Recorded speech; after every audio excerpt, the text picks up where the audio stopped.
Let's talk about the single-dose vials. We're going to make the business case for why I think it's a foregone conclusion they will be released. And we're also going to debunk some of the arguments that are going out against single-dose vials right now that are pretty easy to poke just some pretty logical holes in. So the first thing that I think is important to understand is publicly traded companies. So basically baked into the price of the stock of Eli Lilly are forecasts for profitability. Baked into those numbers are what they expected to fill for Zepbound and Mounjaro for this year and all their other medications.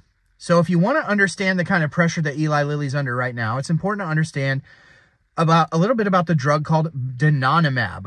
So donanemab is actually a medication for the treatment of Alzheimer's.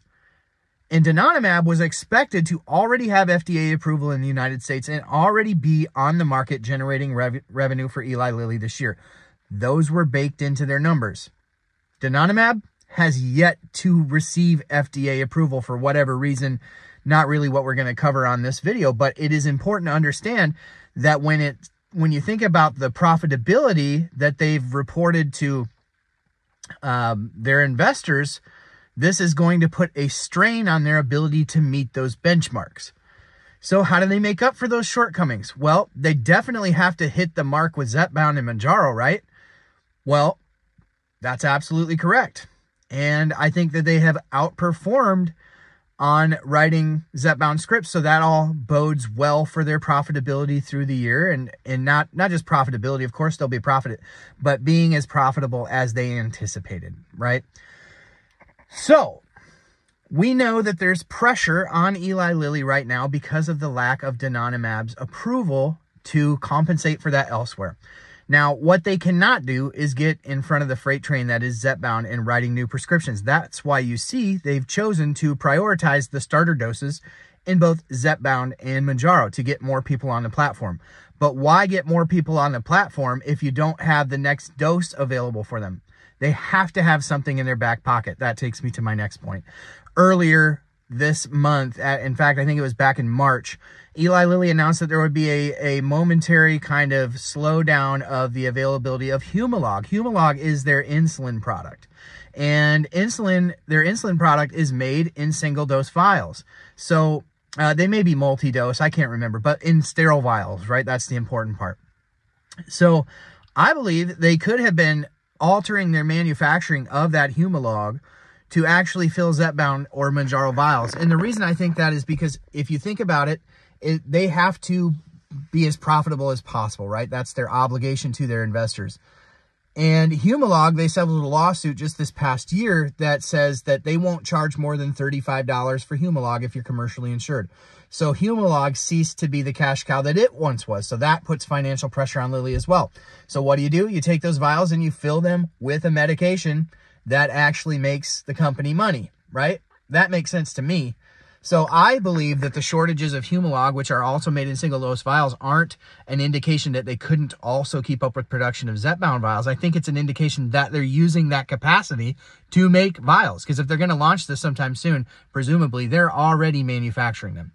All right, so that brings me to sort of the next point, and that is that people are saying that, well, Canada uses single-dose vials and Australia uses single-dose vials. So there are two reasons why I don't believe that Eli Lilly would be wanting to flood the Canadian market with single-dose vials of Mounjaro.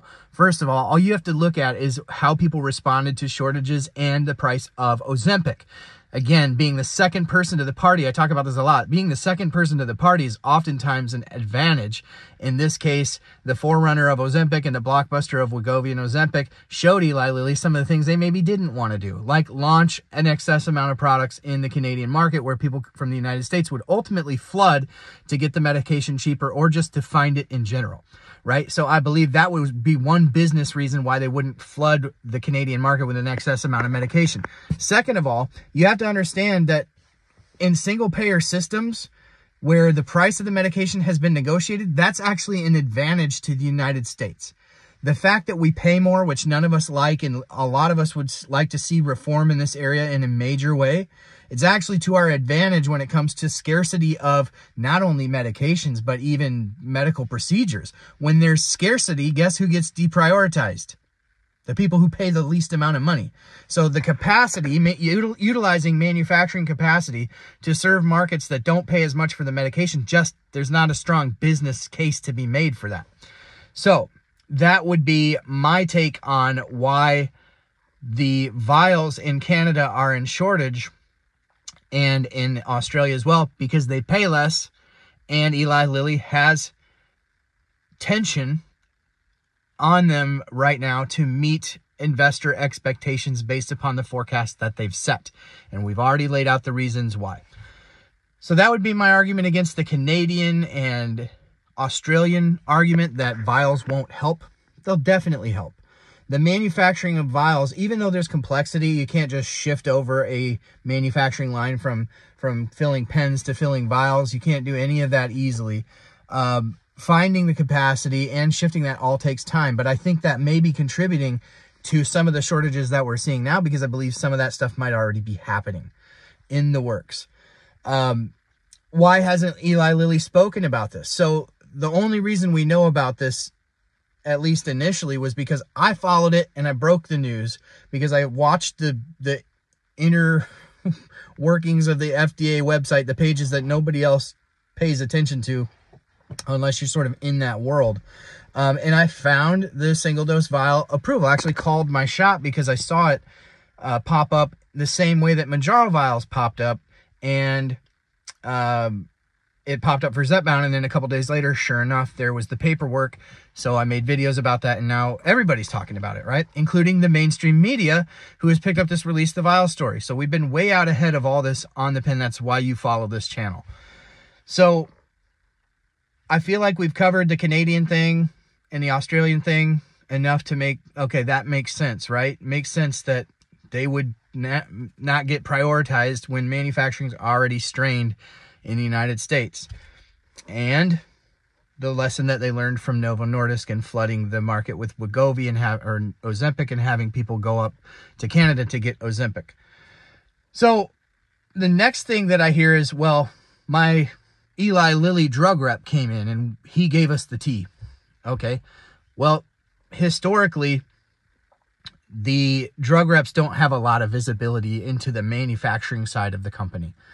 And anytime that I've heard anybody lead with that, I've kind of learned to temper my expectations because it's usually a nothing burger. No shade against them, but they're not given a bunch of information that happens at the higher levels of the company. Single dose, they're correct in saying the single dose vials aren't for the US if they're talking about Mounjaro. But when we're talking about Zepbound, because Eli Lilly has told us that, you don't have to be a drug rep at Eli Lilly to know that the Mounjaro vials weren't intended for the US markets, at least initially, even though they were approved here. They told us these are what we're going to launch outside the US, right? They didn't want to take the pens away from the United States.